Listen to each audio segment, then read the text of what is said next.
We've got quite the lineup, a lot to cover today, obviously on the dramatic theme of the death of generic training. And I've got two amazing guests today. I've got Patrick from EasyGenerator. Patrick, welcome.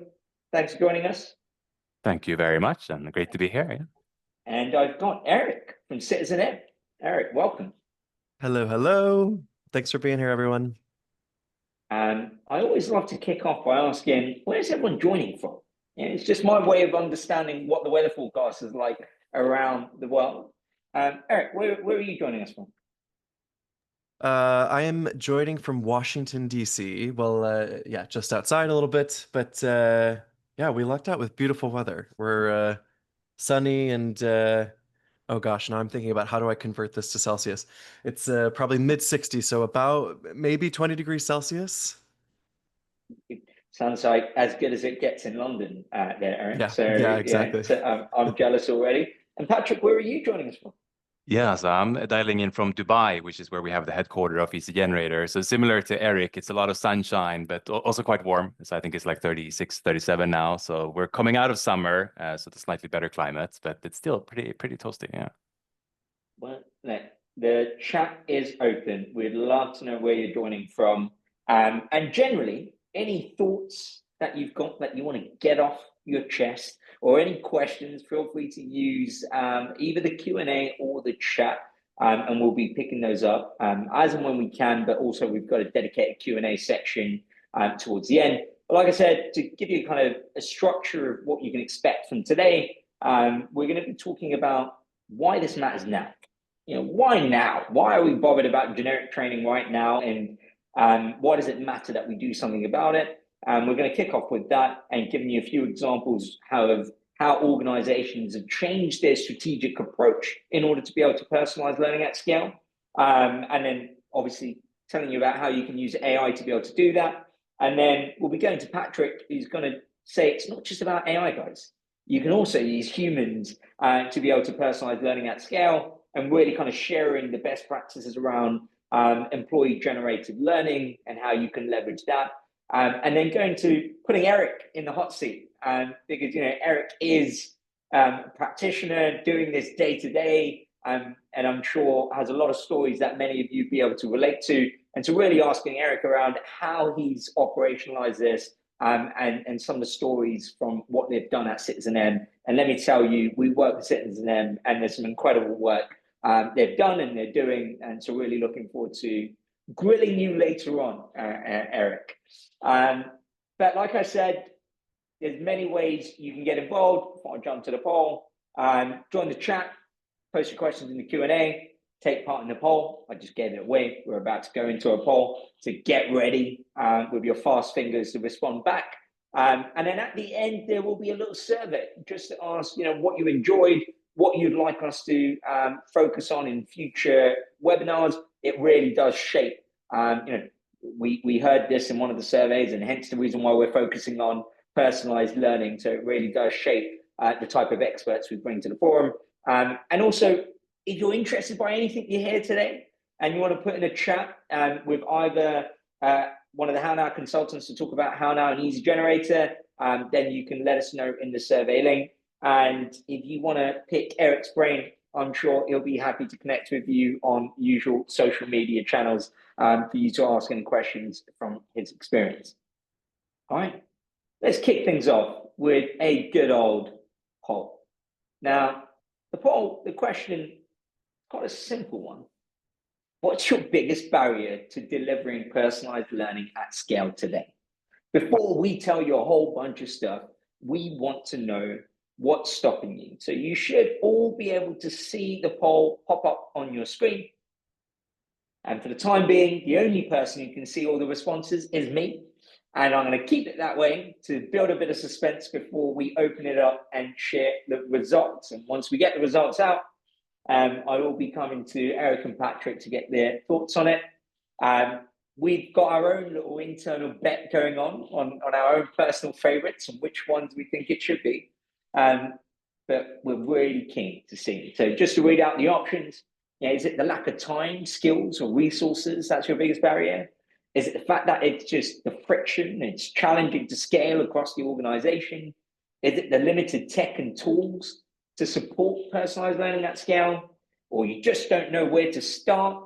Or is it something else? If it's something else, then post it in the chat and we'll be more than happy to hear it. Now, most of you have responded. Now, let me tell you, we've got a joint top 2. So I'm sharing the results for you to have a look at right now. So the top 2 have come out is the lack of time, skills, and resources to be able to do that. And, it's good to hear that. It's almost like we set it up because we're really going to talk about how do you reduce that admin workload and take out the friction. And sometimes you're able to personalize it in a cohort, but it's just hard to scale because of what it requires. And again, we'll be touching on that and obviously talking about how you can leverage tech and tools to do that. So super helpful. Let's kind of dive in for why this matters. Why are we talking about this now before we go on? So let's set the scene here. Most of you are probably familiar with the term of the talent crunch, right? And essentially what it refers to is it's harder to find talent, it's harder to keep talent, it's harder to replace talent. But what often doesn't get said is the talent crunch is actually a skills crisis in disguise, right? And you just need to look under the hood to look at some of the data to understand what actually, when we say the talent crunch, the problem isn't a lack of people. The problem is a lack of people with the right skills. And so it's actually a skills problem. Now, let's look at this data here, where essentially what we're seeing is there's far more demand for some skills than there is supply in the market. And hence the reason why a recent Gallup survey found that 74% of organizations are finding it hard to recruit for skilled talent. Now, on the flip side, I'll give you another statistic that's quite telling. 70% of technical workers had multiple job offers at the time when they accepted their offer. Now, what that tells you is for certain skills, there's such a high demand that they've got a lot of job opportunity, right? Now, you combine this hiring drought because it's so competitive out there to recruit with the fact that it's hard to keep people. It's hard to keep people because you combine the fact that there's a high demand for certain skills. You then combine that with the fact that a lot of organizations aren't great at supporting the learning and growth of individuals in their organization. But that's the thing that people prioritize, right? This is quite a staggering number when you say 94% of employees in a LinkedIn survey said they would stay longer at a company if there was investment in their learning and career growth. Now, when companies are bad at doing that, and there's a lot of job opportunity out there for the right skills, what that means is people will walk and keep walking until they find the right organization because there's a lot of opportunity out there. Now, the combination of a competitive job market for certain skills with the fact that organizations aren't that great at retaining their people means now it's a lot more expensive to replace people. Now, this number last year was 1.5x. It used to be 1.5x someone's salary to replace them. Now it's gone up to an average of 2x someone's salary. Now, bear in mind, this is only taking into account the recruitment costs, the kind of admin costs and resourcing costs around replacement. But what it's not taken into account is that leaky bucket of knowledge, right? Just imagine if many of you have been in your organizations for many years, there's a lot of good stuff you've learned being in that company. And when you walk out of that door, all of that good stuff leaves with you. And it's a leaky bucket. That with the missed opportunity that comes with not having someone in that seat to deliver on that objective or quota or productivity, that's the unaccounted cost. And so it's pretty damn expensive to lose people and then to be able to replace them. Now, what does it mean? So it tells you there's essentially a high demand for certain skills, a low supply of it, people are leaving jobs. And so what that means is L&D are under more pressure than ever before. You've got CEOs who've got FOMO, right? So CEOs are worried about being competitive and falling behind the competition. And so they're turning around to L&D teams and going, what are you doing? Right? How are you helping us to make sure we've got skills? And whatever you are doing, prove to me that this is working and what the return is. And so they're putting on a lot of pressure. Now, if CEOs have got FOMO, you've got employees who've got FOBO, right? Which is a real thing, the fear of becoming obsolete. And what that means is they're worried that their skills are going to become redundant very quickly. What that means is they've got a low patience for learning for the sake of learning, right? So if you turn up to them as L&D team and go, I need you to learn this generic training, they've not got the tolerance for it. So they'll challenge you. They'll go, well, how's this going to help me? How's this going to help me do my job well? How's this going to help me progress in my career? So they're going to push back. And then the third persona, you've got people managers who are crying in the corner because they've got the most demanding workforce ever. I'd love to hear in the chat. I ask this question quite often when I'm doing my talks, but who thinks it's a hard time to be a manager? Well, if you are nodding your head, data says you're right, right? Because it's the hardest time to be a people manager because we've got a very demanding workforce. And one of the aspects they're demanding about is to go, how are you helping me grow? And managers are not equipped to be able to personalize learning in a meaningful way for those people in their team. Now, what happens? Everyone turns to L&D and puts the pressure on. Who does L&D turn to? ChatGPT. And they go, ChatGPT, what can I do? But look, here's the problem. The problem isn't what we're doing per se. It's what we're not doing, right? And this is where this pyramid kind of captures where the problem is. This is the pyramid that I like to call the learning impact pyramid. Now, what you get at the top of the pyramid is essentially what the business wants to do, right? Every business has a mission. They have a strategy on how to deliver this mission, and they've got objectives to track whether they're on track or not. Then there's a little bit of a gap, and then you've got what we do in L&D. You've got the learning initiatives that we're pushing out. Now, unfortunately, in so many organizations, L&D is a bit like bingo, right? Someone calls out a number, and you hope for the best that someone in the organization has got a matching number, which is the need I'm trying to serve. Now, sometimes those numbers match and you win, but quite often you play L&D bingo and you lose. And what that means is you end up, every time you lose, you're wasting time, money, and resources. But what you end up with is employees who are frustrated with irrelevant learning and overwhelmed. Managers who are frustrated because you're chasing people to do learning, but that learning is not translating into performance improvement or relevance to the business. And then you end up with an L&D team who can't prove value. And what do you do when you can't prove value? You prove effort, right? What you tried to say is, look, I created 100 courses. Look, I just purchased a library of 1,000 courses. We're trying to prove effort because we're unable to connect the dots between learning and business to prove meaningful value. And so you end up with activity without impact. Now, in order to avoid generic training and to personalize learning in a meaningful way, we believe the missing link is skills. And the reason for that is skills is a shared language that helps us describe the business context. Now, I could go to a CEO and say, we don't have the skills to achieve our OKRs, and a CEO will understand. But if I went to a CEO and I said, we don't have 100 courses or people are doing less than 40 hours of learning, they don't care because it doesn't translate to the broader business context. If I go to an employee and say, you don't have the skills to progress in your career, they understand. But if I went to an employee and said, you were supposed to do 40 hours of learning, but you've only done 35, they don't care because they don't see how it translates to their business performance and their context. So skills helps us contextualize that learning. So to tell you how this should play out is we should be aligning with our business on what are the objectives that are priority for us. And then we should be breaking down what are the job roles that are going to influence these business objectives, right? And what are the skills that are required to achieve that objective for that role? Now that we know what skills are required to deliver on that objective, we need to know, do people have these skills or not? Right? We need to understand, where are they today? Which of these skills do they have? And to what proficiency level do they have that skill? Now, once we know what they need to have and what they actually have, we know where the gaps are that we need to prioritize in order to achieve that OKR or that business objective. Then what we do is we connect the dots between learning and skills, mapping each of our learning opportunities and resources to the skills that we want to build and the gaps that we want to close.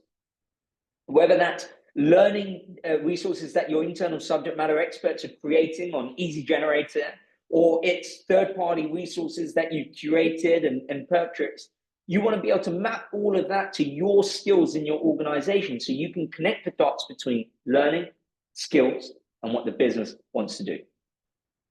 Now, that quite often, by the time I get to this, I've got a lot of people nodding along going, this makes sense, Nelson.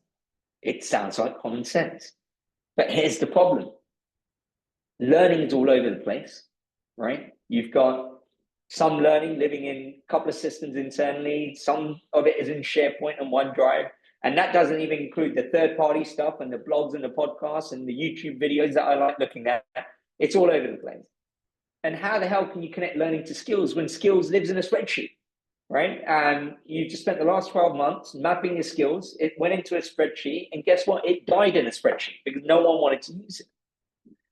You're using a lagging training needs survey, which you do once a year or twice a year. And the reality is, once you find out the need has already been there for 6 months, but they're waiting for your training needs survey. And after all of this, it takes you weeks just to figure out how many hours people are spending learning. But you couldn't even tell me whether those hours of learning was aligned to the role and the skills they needed or not. When you've got this many problems, it's going to be very difficult to personalize learning at scale. And that's why what I'm going to show you now is how organizations are using tech in order to be able to personalize this learning. Now, the first one it starts with is knowing what's the right learning for the right person. And this is where we work with organizations who leverage AI to be able to map every person to the skills that they need. Now, how does this work? We use AI to collect and analyze millions and millions of job adverts and looking at labor market insights. And we take those jobs, we deconstruct those into tasks, and we map each of those tasks to the skills that are required to be able to execute those tasks. Now, at the end of that, what you end up with is you can map every single person in your organization to the skills they need. Now that you know what skill they need to have, now what you can do is you've got a built-in 360 skill review for you to understand what skills gaps people have, but you don't want to have to be pivoting Excel spreadsheets to figure out what those gaps are. This is where we can leverage our AI analysts to just ask the question in plain language. Not just has someone done their compliance content or not, but you can ask more complex questions around what are the biggest skills gaps in my team? Are people spending time on those gaps? Are they spending time on role-specific learning? So we can identify where the gaps are in our team so we can personalize learning in a meaningful way and start to connect those dots. Now that I know what the gaps are and who has them, we now connect them with the right learning.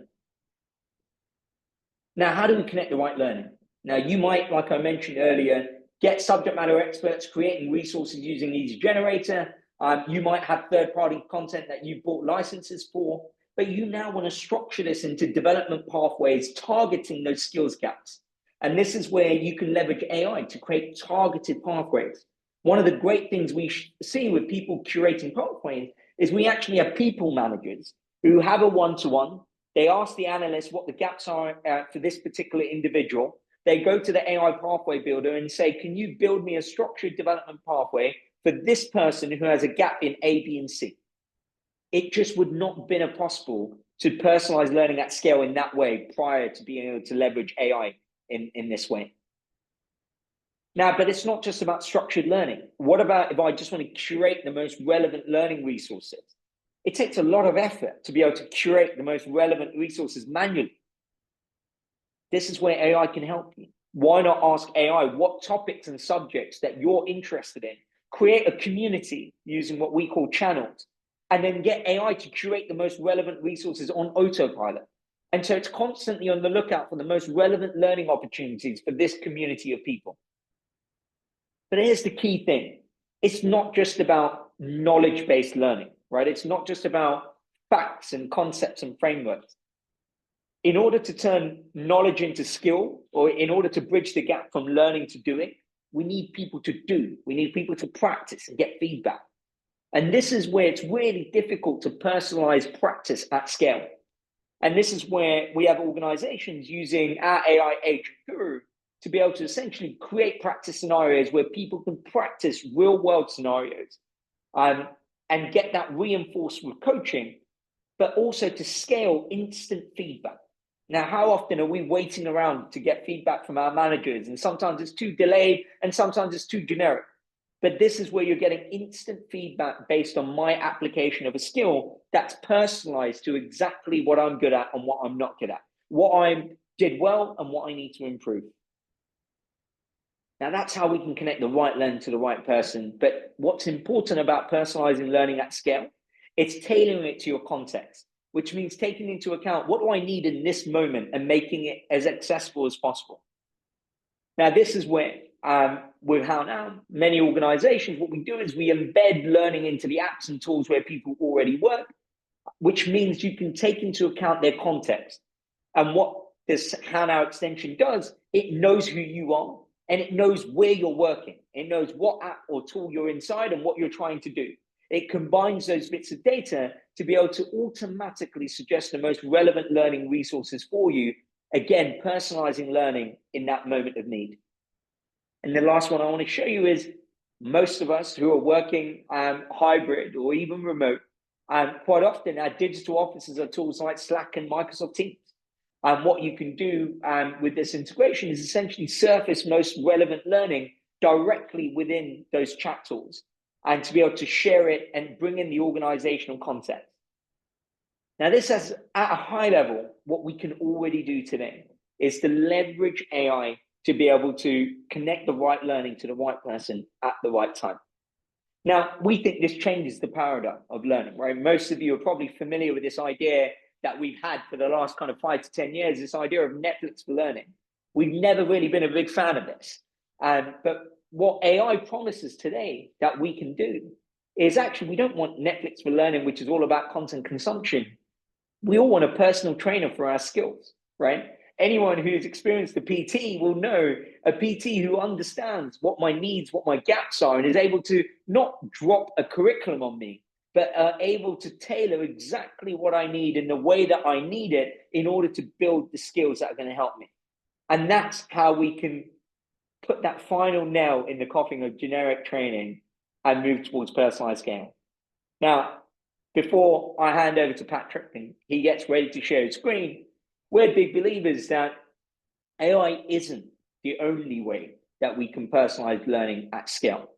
Humans can bring a level of context to learning in a way that sometimes AI can't, right? Quite often, there's an interesting stat that came out in research from ChatGPT just earlier on, where over 10% of people who use ChatGPT use it for learning.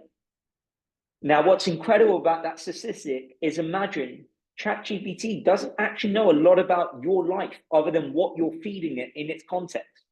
Now, imagine AI that has all of your organizational context. Well, actually, your humans do. The people you work with already have that knowledge and context. And that's why I'm super excited to hand over to Patrick to tell us a bit more about this. Super amazing. Thanks a lot, Nelson, for this introduction. And I so agree with this notion and idea that AI is partially what's presenting all of these challenges. We now have AI who's accelerating these skill gaps and roles becoming obsolete, and we have to upskill a lot of people. And that is a challenge, and that is partially a problem. But it is also a large part of the opportunity. So we see now with HowNow in our tool as well, that it actually also empowers people to do more in the same sphere. And reflecting back on the quiz that we had at the very beginning, there's a lot of challenges in achieving these and very age-old challenges as well about how are we going to achieve this personalization, how are we going to get the right content to the right person, and how do we even produce the right content? These are now things that become more possible thanks to the same thing, which is actually putting us in this situation in the first place. So it's such an interesting topic. Let's see if I can share my screen here. Share. So I trust that you see my screen now. We can indeed. Super, super. So once again, Patrick, I'm at EasyGenerator as the Chief Product Officer. So working on basically putting a lot of these AI features into the product and see what can we do with that and how can we make life easier for authors. What we do specifically as EasyGenerator is create a tool for subject matter experts and the L&D people at large to be able to create content which is specific to the organization. As I just said, AI is partially sort of top on the agenda now, creating all of these challenges that we're facing, but it's also a big enabler. However, it's also not the answer to everything. like we kind of want to rely on AI to answer all of these things, but the AI doesn't know all of the stuff that we know in the organization. In fact, we'll be lucky if we even have documents documenting all this knowledge. A lot of information actually lives inside of people's heads, and AI doesn't know that yet. So the question is, how do we get that information out? So I want to talk a little bit about this, basically your greatest asset. And it's a little bit of a cliche, of course, that it's your employees, but it's certainly true, especially in L&D as well, that AI doesn't know everything. The real expertise and the real knowledge actually lives with all of these subject matter experts.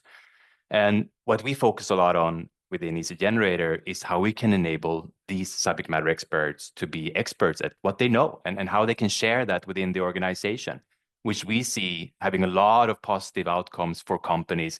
When we talk about relevance, indeed, you can buy a lot of content off the shelf, but how relevant will that be to your organization? For example, Eric here from Citizen M, they have their processes, and there's not going to be anything off the shelf that answers exactly that. Into things like Nelson mentioned as well, like how do we do this at scale and fast? If L&D becomes the bottleneck for a lot of these things, that might be a problem. This is not to say that L&D will become irrelevant, and I'll come to that in my next slide. It's sort of how we reframe what the different roles contribute. To also things like stronger engagement. We see that with a lot of customers, that when learners see that this material was actually created by my colleague, it creates a different dynamic, and also for people to enrich their own jobs, to be authors and to be teachers. In my previous jobs at big tech and various other companies, I was actually a bit of a subject matter expert, and I was part of the peer-to-peer learning within those organizations to actually teach what I knew.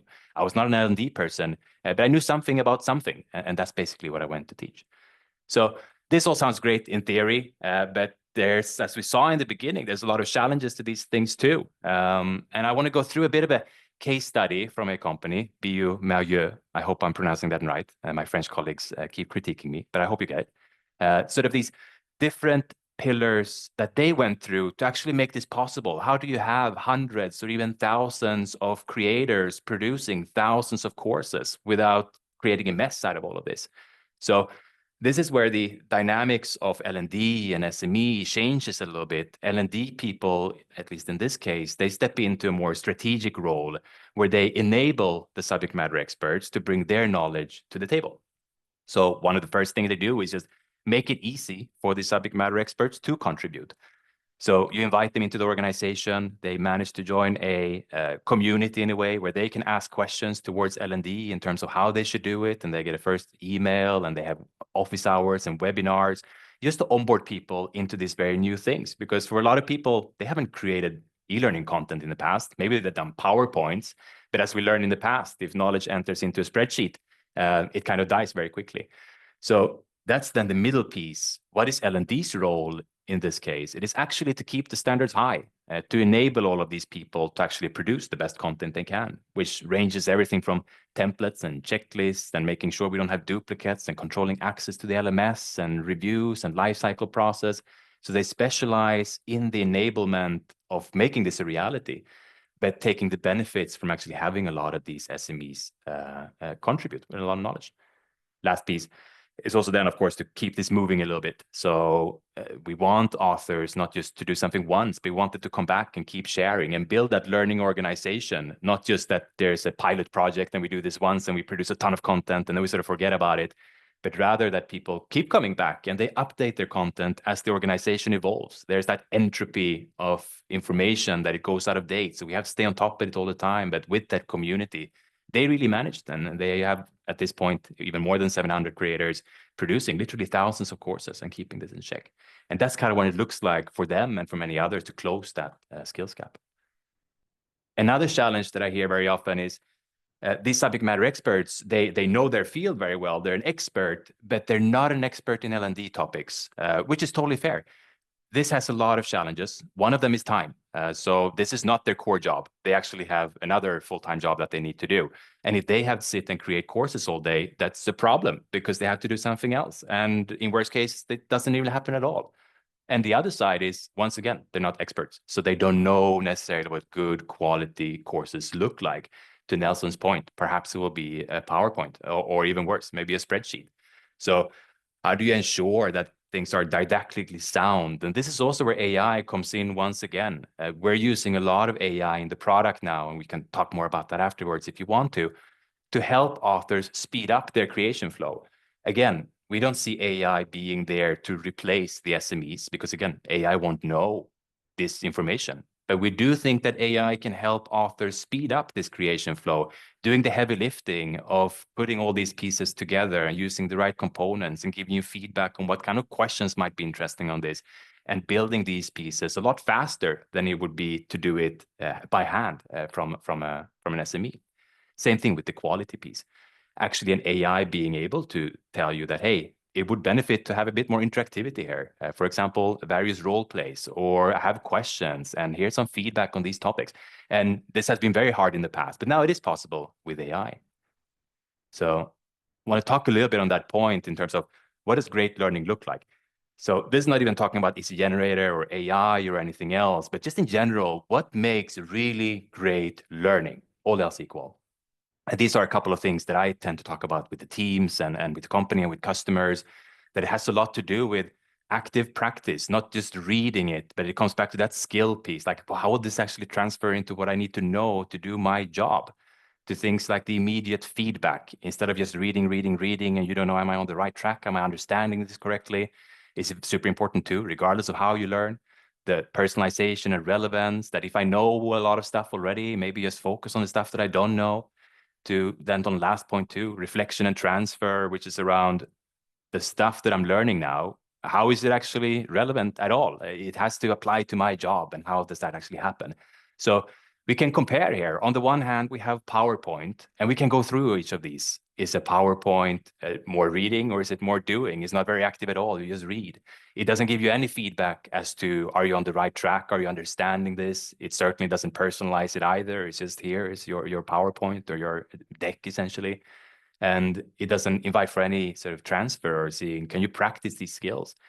So that is then a lot of that opportunity, which also becomes possible, for example, with HowNow and with EasyGenerator, to make this more interactive and actually practice it as if it's your job. And again, that becomes possible with AI, and which is also why we want to try to move as many as possible away from these PowerPoints, not because it's inherently bad, but simply because it's suboptimal learning in a lot of ways.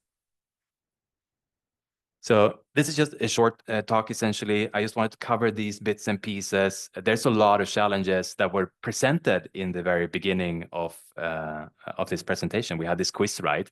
And it was kind of an even spread. And I was almost hoping for that, because even for me, it's not that one of these challenges is somehow more important and the other ones are less relevant. They're all challenging. How do you scale it? How do you manage to get SMEs to actually contribute? And how do you continue with this? I'm kind of happy to see that even split as well. But that's also where we see a lot of opportunities for our customers to acknowledge that a lot of this information currently perhaps doesn't even exist on paper. And then how do we tap into this in a scalable way? Especially if an organization has 100,000 employees, there's an enormous amount of knowledge to tap into here. So how can we enable these people to start sharing? And what role should the L&D organization play in this? It's basically that enabling part of it and making sure that we can present something cohesive to a learner, but not stepping into the content. And then lastly, on that piece of what does great learning look like, which again has now been accelerated even more by AI in terms of what we can do.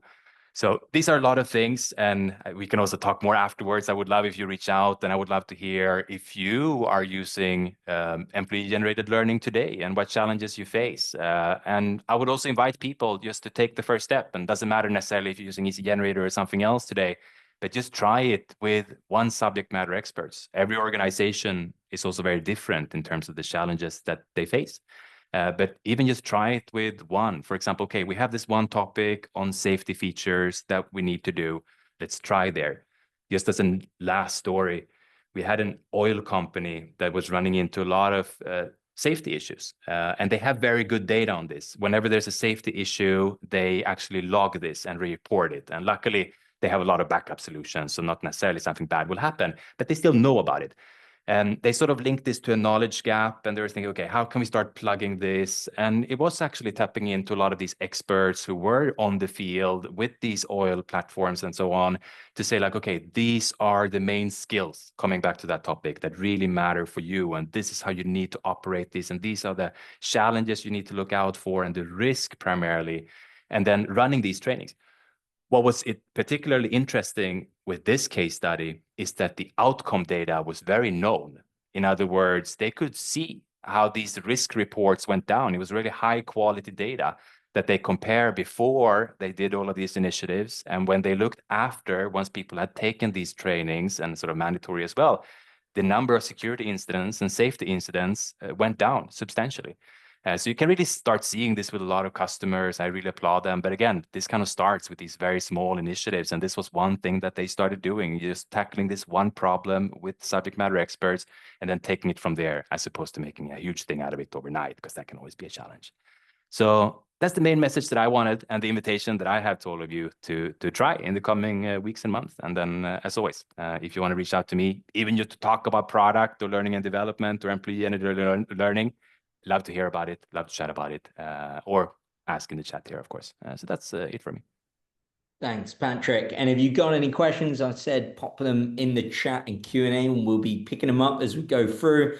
And you know, if you do want to dive deeper into how HowNow and EasyGenerator work together in order to bring together AI and human to personalized learning at scale, we'll be more than happy to chat. So in the survey link, you can request it. There'll be a link in the chat later on. You can book through too, and we'll be more than happy to share you more stories from organizations we work with.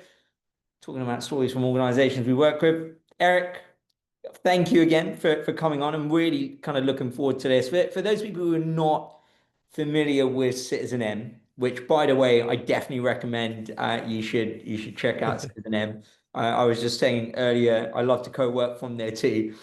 Great coffee. Eric, tell us, what does Citizen M do? Yeah. So for those who don't know, Citizen M is a disruptive hotel, boutique-style hotel brand.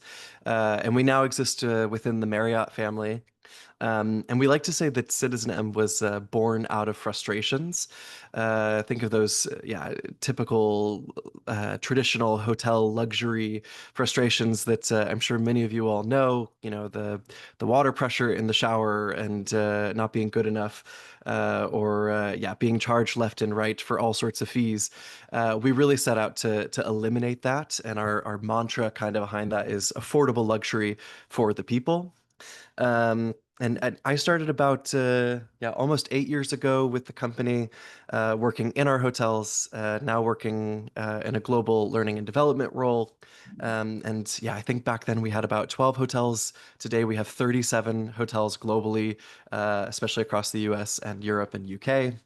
And our working model is really different than kind of a traditional hotel as well. So we utilize technology to enable experience without taking away from kind of the genuine human connection part that goes into hospitality.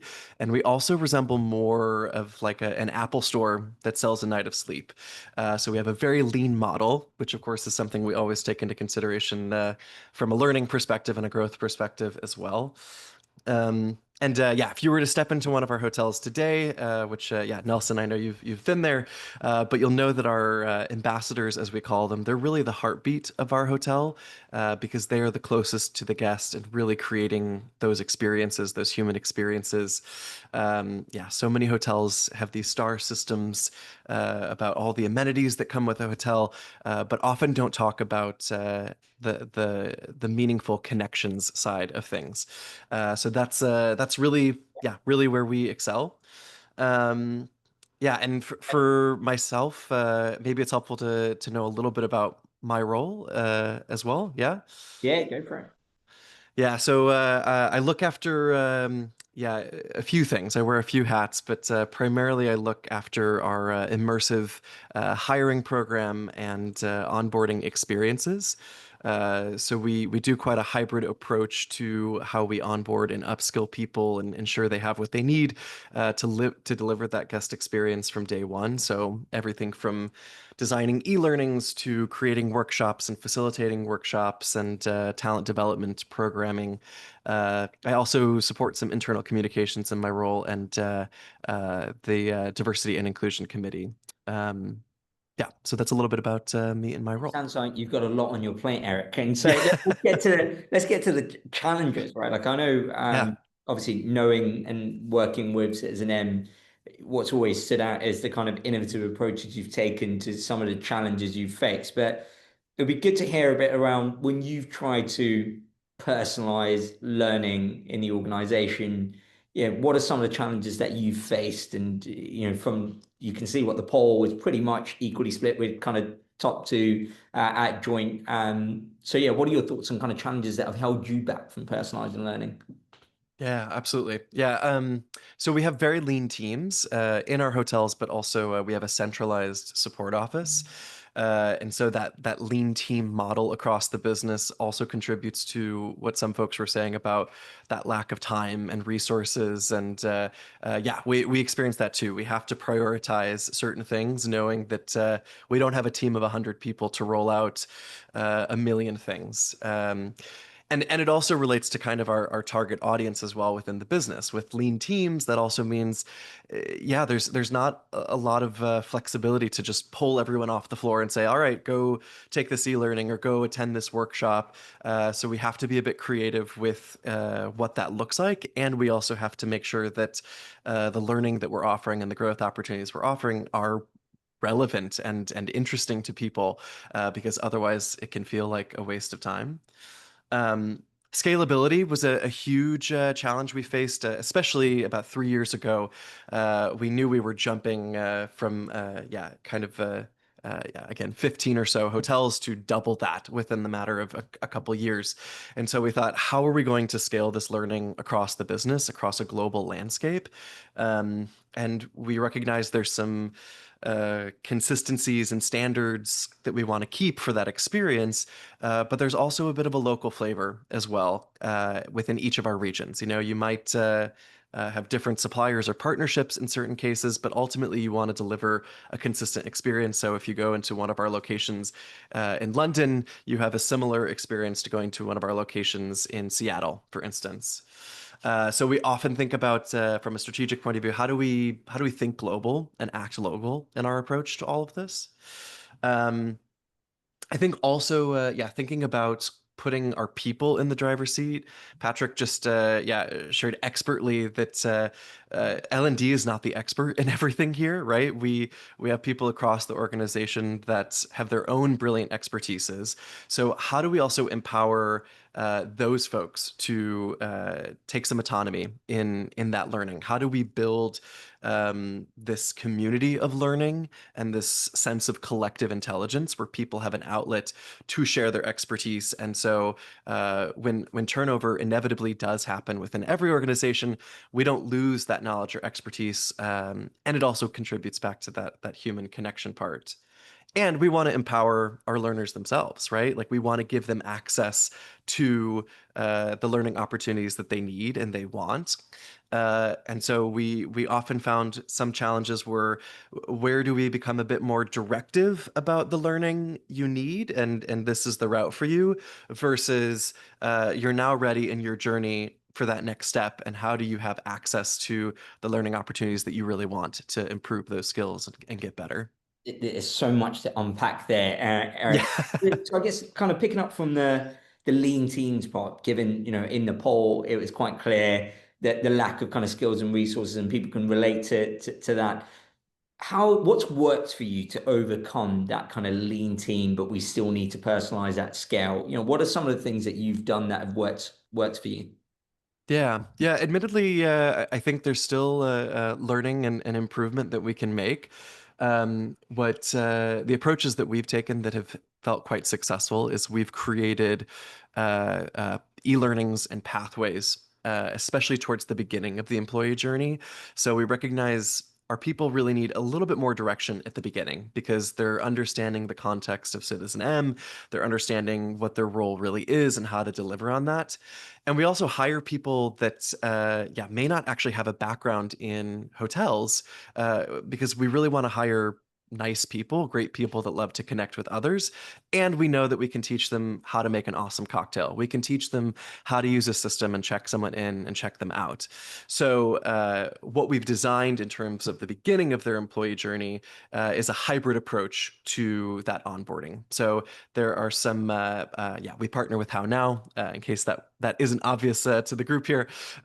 We found HowNow to be a really nice partnership in that because we can create learning pathways for each of those kind of milestones within the employee journey. And then our new folks really have a clear understanding of, okay, from day one, here are the e-learnings that I need to take that contribute to my role specifically and will set me up for success. And that is combined with a hybrid approach of in-person practical learning. So we have an immersive onboarding program where we get together for 3 days. We talk about nothing but culture and ways of working and the history of the company. And that's really a moment not only to share what makes Citizen M special, but also to invite people to share their stories and make that connection on a personal side as well. And then we have some time also set out for the hard skills portion of that. So we have 3 days of food and beverage training and 3 days of systems training. Now, you can probably imagine, do we expect them to be an expert on day one? No, that would be unrealistic. So we really also we become a little bit the learning experience guardians or caretakers, where we say what is actually a priority for day one versus what is a priority for that next step in your journey, because the learning is not going to stop and you're going to learn in the flow of work as well. HowNow has been a really nice tool in also staging what that learning looks like and also thinking about how do we supplement what lives in sort of a digital landscape and is that sort of one-stop shop for our people. How do we supplement that with real in-person connections and workshops and continuation? So there's a lot of those programs that exist along the employee journey. Right. And you mentioned obviously the kind of empowering individuals to kind of own their development, which is in itself is a great way to make up for being a lean team, because actually getting people to own and also self-direct what they think is a great way for them to kind of filter out what's relevant. How have you done that, right? Well, what's worked for you in terms of empowering people is quite often that's quite a change in mindset, right? Like, especially if they've come from other organizations where they feel like learning is something that gets done to them rather than something they have to own. What's worked for you in changing that perception and getting that buy-in? Yeah, it's a little bit linked to our culture. I mean, we talk about having a feedback culture, and I've worked for previous organizations that say that but don't necessarily act upon that. So our culture sort of facilitates that environment. But as we view it, the manager, the leader, takes the role at the beginning of that employee journey and being a lot more directive about here's what you need in your role. And then at a point where that employee is really immersed and they're really performing in their role, that's more the moment where we start to empower them. And we have opportunities available like as soon as they complete their sort of immersion pathway, as we call it, within the first 3 months, it unlocks this opportunity to have an external learning experience. We call it a learning menu. So they can then select, do I want something to improve mental health? Do I download that Headspace app for that? Do I want to continue learning in a different space with LinkedIn Learning, for instance, and choose what's available to me? So that's one way in which we do that. There's also virtual workshops that we have available, and we do those monthly. And admittedly, there's still a challenge there in terms of engagement and showing up because of that lean model. So there's an appetite for people to join those things, but if it ends up being quite busy on the floor, for instance, or unexpected work comes up, that's an easier thing to sort of say, maybe I won't attend that today. So we also, as much as possible, we prioritize those in-person experiences where people they have to say, "Yep, I will not be working on the floor today. I might even be traveling to a different city to join this workshop. And that also feeds into kind of that collective intelligence part as well. But yeah, to empower some of that, people need to put in the work, right? They really need to show up and do the role and contribute to their learning to then unlock kind of that next stage in their development as well. And some of Yeah. that's available in a digital landscape. Some of that is more available in a workshop landscape. And I know on that point of kind of collective intelligence, much like what Patrick was talking about earlier, you have really put in work to make sure your SMEs are empowered and the friction is taken out for them to be able to create. So could you talk to a bit, like, I know you've touched on kind of creating these learning champions. So what did that look like to Yeah. those kind of SMEs excited about this? Yeah. This is a bit newer for us, and we're exploring kind of the beginning stages of this. But now that we have these tools with HowNow and EasyGenerator, it's giving us the opportunity where, yeah, AI is making learning creation a bit more efficient and a bit more supported from a tooling aspect. And then we can now create some autonomy within learning champions across the business to say, hey, you will now have access to this tool. Our tech team, for instance, will come to us and say, we need a new e-learning on cybersecurity, right? For the safety of the business, we need all people to know this. And so now we can actually hand them the tool and say, all right, you have to build what this looks like. You can even upload that slide deck that you have or that PDF document on processes, and EasyGenerator will support in crafting what it feels like a nice course in e-learning will look like. And what that does then is now L&D's role really becomes that guardian and caretaker of the learning experience, right? That's where our expertise sits, is we know how people learn best. We understand narrative and flow. And ultimately, we're looking at it from a perspective of, does it relate back to our culture? Does it relate back to our purpose, our business strategy, and our brand identity? Citizen M has a really strong brand, and I'd like to think most brands, at least, really they are. Yeah, they're passionate about their brand and what it represents. And so the learning experience also needs to be a reflection of that, because if people like your company and they work for your company, they want to feel that same sort of attraction and interest to the learning experience as well. So, so yeah, we've done kind of some. It doesn't require actually a lot. Of course, we're still learning, but to really prepare those learning champions to take this tooling and to add the content that needs to be had, and then we act more as a mentor or a coach in reviewing that content with them and saying, okay, let's approach this from a different angle. Hey, can you add actually a story? This is an opportunity to, rather than just talk about a process, use a case and a real example, because storytelling will sit better with people, and they'll remember that even better than the process steps as well. So Yeah, that's a little bit how we empower them in this. and I think that what you just said, Derek, is a great idea of, sometimes even if you are using an off-the-shelf e-learning, for example, you can personalize that by bringing your own context to it, right? Like, here, Yeah. yes, here's a generic bit of insight, but what does that mean for our industry, our organization, and just getting your internal SMEs to bring a bit of that context to make it relevant. I think sometimes that's the thing. There's a range when you're trying to make something personalized and relevant and meaningful, and not everything Yeah. has to be like hyper personalized. There is like value you can add today. And quite often I think people overlook curation as well. I mean, what you just Yeah. described there, curation is a form of personalizing, right? You're defining what is relevant and what is not, for that audience. And so I'm very keen to open up the questions to the audience. I know we've got a couple in the chat. I'll be coming to that, but just one last one for you before I go to those questions is there any one thing that you think today that about kind of personalizing learning in your organization, which you wish you knew when you started on the journey? Like, you've been there for many years. Is there one thing you wish, I knew earlier? Yeah, that's a good question. I think, yeah, I keep going back to this idea of your learning needs to be human.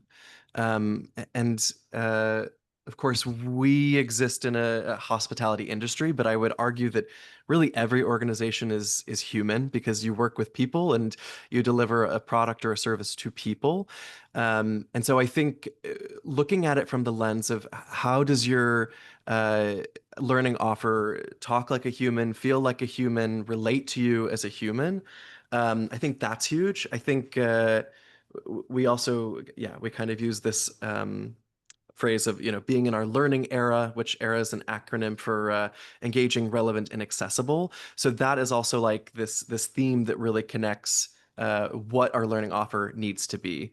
To your earlier points about like the personalization part, sometimes is even the curation. Yeah, often I find myself talking to our subject matter experts about who is really your audience here, and what do they really need to know right now, right? How do we make this concise, and how do we make this specific to one audience? Because the tendency is that we really design for everybody, and then in turn we design for nobody, right? Yeah, completely agree. All right, let's come to some of these questions. Feel free to pop them in the Q&A too. First one's around, does the AI analyst analyze the skills gap, or does it help create learning with SME content? Both are true, Pauline. So, both the examples we gave across HowNow integrated with EasyGenerator is, at HowNow we use AI to analyze labor market data and tell you what skills the person needs to have. And then we've got a 360 skill review that combines manager review, self-review, and peer review out of a 5-level proficiency scale to know where they are. And the reason why we take that approach is because it's an evidence-based approach, right? Like if I'm giving you a 3 out of 5 for negotiation, it's because I've seen you do your job, and based on that, I think you're free, and it's evidence-backed. And so we use AI for that. But on the flip side, like Patrick showed on EasyGenerator side, you can, an SME could have it in notes, a PDF, and you feed that in, and what you get from EasyGenerator is a learning experience that's generated based on those best practices, right? We don't expect them to be an L&D expert. That's what you can leverage AI for. What you need them is that kind of domain expertise they have from doing that job. Anything to add to that, Patrick? Yeah, I think that's so right that it sort of comes across as every instance. So I know in the application of AI, they sort of say, how should you get started with AI? And they always give the recommendation, just ask yourself with everything, how could AI help me with this? And it holds true for a lot of those stages. For example, how do we identify what the skill gaps are? How do we create this training? To how do we deliver this training? AI can be part of making a richer learning experience itself, to even things like, how do I find the right information when I need it? For example, if you're at Citizen M when you forgot the recipe for the old fashioned, you can actually find that recipe in real time. And also there, AI can help a lot. So I think it just goes through a vast funnel in a lot of things that we do where AI can help you. Just like with the calculator, it helps us do math. It doesn't kill the math. And similar here, AI is something that can help in a lot of things and make us become more efficient and powerful. So yeah, answer to the question, indeed, Yeah. all of the above, all of the above. It makes sense. Any more questions? Put them in the chat. I have got one for you, Eric. I know, we've obviously spoken a lot about kind of tools and AIs for personalizing learning, but I also think there's a lot to be said around your operating model as an L&D team being optimized for you to be timely, and being timely is personalizing and making it relevant. And I know at Citizen M, you've taken a more agile approach to how you operate. We love to hear this, because quite often you hear people floating agile as kind of buzzword for how they think about it, but when you dig down, how they're operating is far from agile. But from what I know of Citizen M, that's not the case. So talk to us a bit about why agile and how you've operationalized that to be more timely and relevant. Yeah, exactly. Yeah, being agile really gives us this opportunity to already put things out before kind of the final product is finished. It also helps us to not work across silos, which obviously could be a huge challenge in terms of designing any kind of learning. You always have a subject matter that typically sits outside of the L&D team, and so yeah, it allows us to stay close in terms of creating whatever that learning experience is. It yeah, creates some structure to ensuring that learning experience is reviewed and accurate and also fit for culture. But we're also dealing with a real case example right now as we become part of the Marriott family. There are some parts of Marriott that we're integrating with, so some systems and their Marriott Bonvoy program, if you're familiar. And so at first our thought was like, oh, we have all this learning we just have to throw at people. And then we thought, yeah, that's not conducive for an effective learning experience. So we said, how can we actually break this up into bite-sized pieces? Well, the very first thing is we want our people to know what this program is about, an introduction, right? The name, the history, kind of the key elements of it. And so we're even building a pathway around that right now where we're actually just distributing kind of that first introduction, saying, hey, the rest is going to come. The benefit of that is our people already can have that introduction. The benefit also for us from the design side is then our people can also say, hey, I don't understand this, or I want to know more about this. We already get that real-time feedback to go, oh, we can apply this now to that next part of what we're designing, rather than create a whole thing, you put it out there, and then it's like, you then realize, oh, half of what we needed was actually missing, or it wasn't relevant enough, or it wasn't as accessible as it could have been. We really learn as we go through the process. Yeah, I love this. I mean, I talk about this in my book, Learning at Speed. I talk about the minimum valuable learning and taking that MVP approach, and the fact that you can create something which is minimum but still valuable and move the needle before you start iterating. No, I love that. And look, this is a topic, and with you two here, we could have probably gone on for another few hours. But respecting your time and everyone else who's joined, thank you for joining. Thank you, Eric, for joining and sharing your stories, and thank you, Patrick, for sharing your insights and expertise on employee-generated learning. If you want to find out more, there's lots more to discuss. Book in a consultation. The link is in the chat. More than happy to tell you about HowNow, EasyGenerator, and both of us working together. You can find all of us on the usual social places. Where are you most active, Eric? What's the social where people find us? On LinkedIn? Yeah, LinkedIn would be best. And feel free to connect. I'd love to nerd out about more learning experience stuff. I love it. And the same for you, Patrick. We can find you on LinkedIn. Thank you. Enjoy the rest of your day. And some of you are joining from across the pond, so enjoy the rest of your day. And hopefully for those of you in Europe, you're winding down. But otherwise, thank you and see you at the next one. Thanks, y'all. Thanks Thanks, much, Nelson. everyone. Thanks, guys.